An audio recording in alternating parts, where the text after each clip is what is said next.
late 1962, word went out that the Home Mission Board of the Pacific District wanted to start another church. There was a group of young professionals and young intellectuals that were beginning to move to Fresno. In fact, we were virtually all in our 20s and 30s. I think Marvin and Levina Penner were the only ones, and they were the aged ones at 43. We were interested in being part of starting a new Anabaptist Mennonite church that at the same time would be progressive. And we decided to meet first on January 6, 1963. I think we hoped right away for some creative, new experience as church. But it was a very close-knit group, rather small, but close enough so that we knew each other and got to know each other very well. So koinonia, fellowship, was a very common word to begin with in Clovis. And it still is. We talk a lot about community. The church really wasn't location conscious. It was more group conscious. We kept moving around because we'd lose our lease or building would get torn down. And so where are we going to worship? Just constant issue. And there was even a Sunday when we were thinking of meeting out in a park, at Roding Park perhaps, or somewhere else, because we had no location. And that was when Cornelius Hebert offered to let us use his furniture factory facility. We were figuring lots of things out Sunday by Sunday. It was exciting. It was good. And it was really sort of confusing at times. How do we do this and do it well? The Home Mission Board pushed us on two issues from the get-go. Who's going to be your pastor? Property. Where are you going to find property? So bought property, current location, and then building a facility. Again, long discussion. There was a preliminary drawing presented by an architect whom we had approached. It's a typical rectangular structure. We looked at that, and I can still hear John Tape saying, but this doesn't reflect who we are. Peter Clausen and I drafted a document on theology of the congregation, and the architect couldn't understand it. We decided that it would suit our congregation to be in the round, to be in a round building. I mean, none of us were architects, but we all had some theology that we thought was not reflected in what had been presented to us in the rectangular drawing, the typical Protestant style that emphasized the sermon, the pulpit, the choir, but we wanted to have a church structure which would draw us all together around the communion of fellowship at the Lord's table. Finally, Joel Balser went to his office and drew a circle. Said, "You got to build this thing in the round. That's what we're talking about." The guy caught on, did it. The one thing about our church that's interesting to me is that simplicity has never been a particular virtue. I think we want to be sophisticated. We want to have the answers that somebody didn't think of that, but I did. You know. We've always been on the cutting edge of some of the socially progressive things, like having a female pastor and that sort of thing. As a woman in the Mennonite Brethren, I don't have a lot of employment opportunities as a pastor. So this is a rare opportunity, I think, for someone like me. And I really appreciate it. And in some ways, I think, boy, I'm really lucky. And in other ways, I think, it's really wrong that I have to be so excessively grateful for this job. I shouldn't be lucky. I should have this because I'm gifted and because I'm called. Well, we were sort of pioneers because our church was one that did not impose dogma. I've always felt we're open to new approaches. I suppose some people would say, well, it also means you're not strong enough on some of the essentials. I wouldn't accept that. I think we know what we believe, but we're not about to say, your opinion is not worth listening to. We'll never say that to anybody.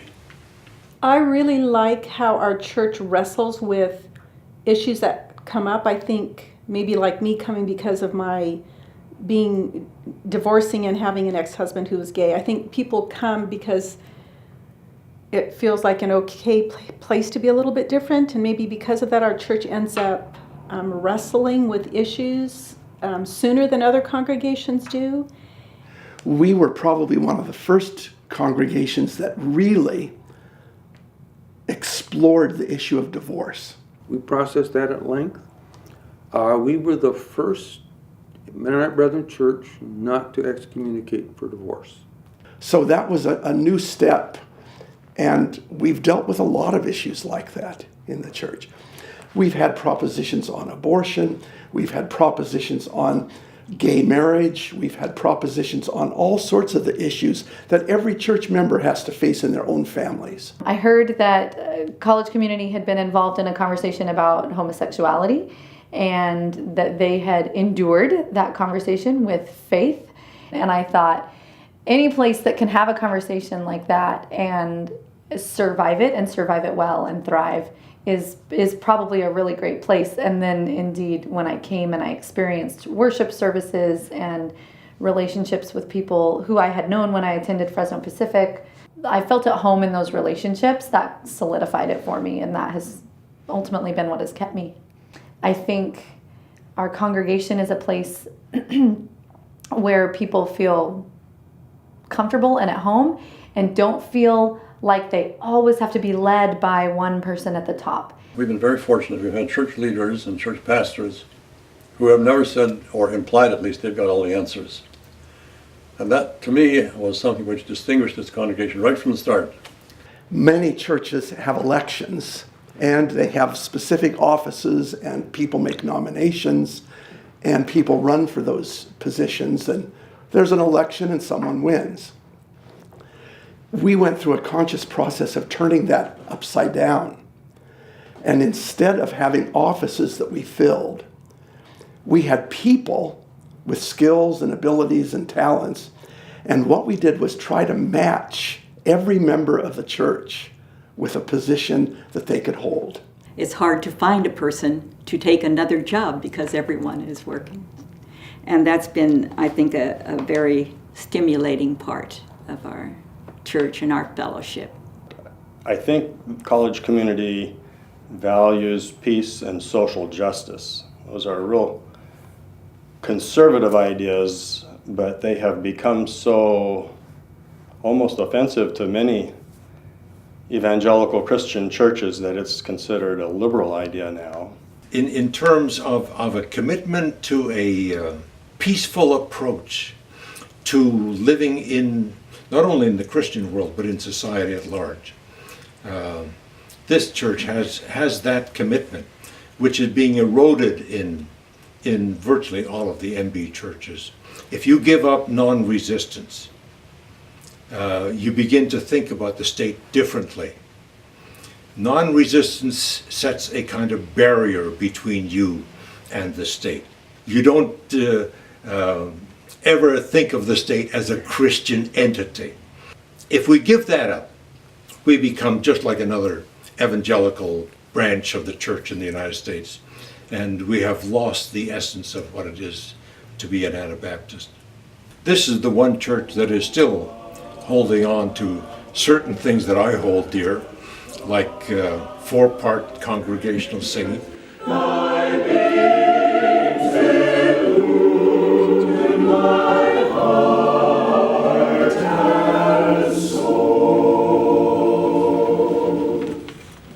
What we've always wanted in this church is to give the best to God in worship.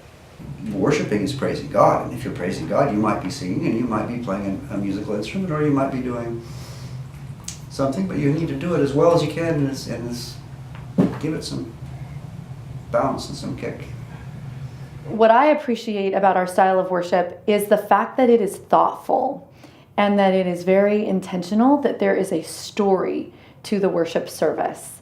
And our experience in the churches we had all attended formerly was that it was sort of a disconnected sequence of unrelated activities in worship. And so we carefully planned each of these things so that the scriptures, the hymns, the litanies that all of that was part of a consciously developed sequence leading up to the sermon. Now, for 37 years, we were in an evangelical church in Santa Barbara.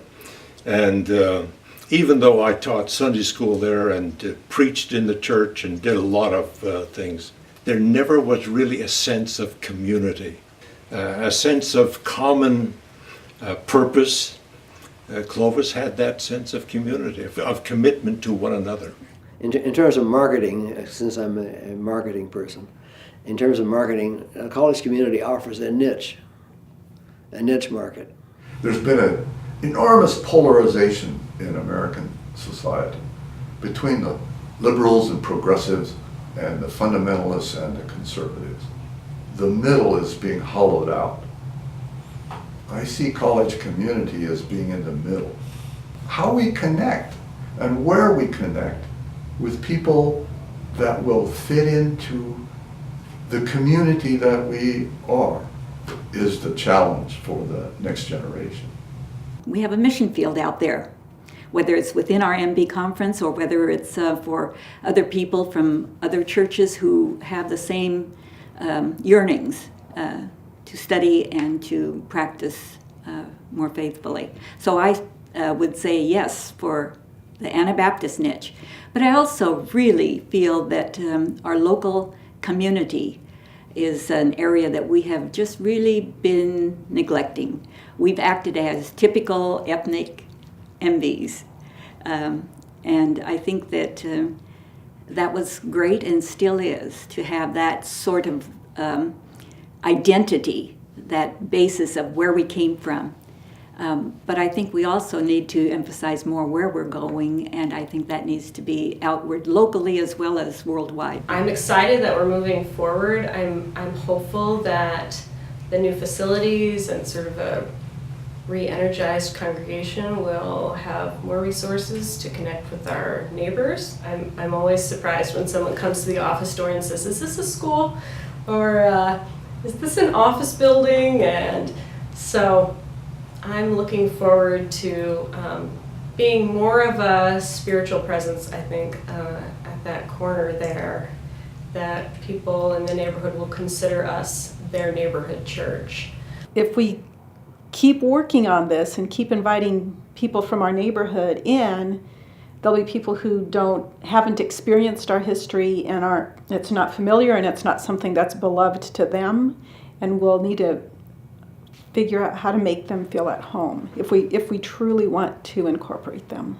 We are at a stage where in our growth as a congregation, we're going to be 50 years old. We need to be ready to start thinking about what the next generation looks like. In much the same way that grandparents and great-grandparents have to start relinquishing holiday gatherings to the daughters-in-law and the grandchildren and so on and so forth. I think that eventually, if we really believe that being human is to be part of a community, that the Anabaptist vision still has something to say to us, but I don't know how it's going to be, what forms it's going to take. And my hope is that the shape we found can be made into a new shape that's bigger in our sense of who we can include and what we can probably do in the neighborhood and in Clovis.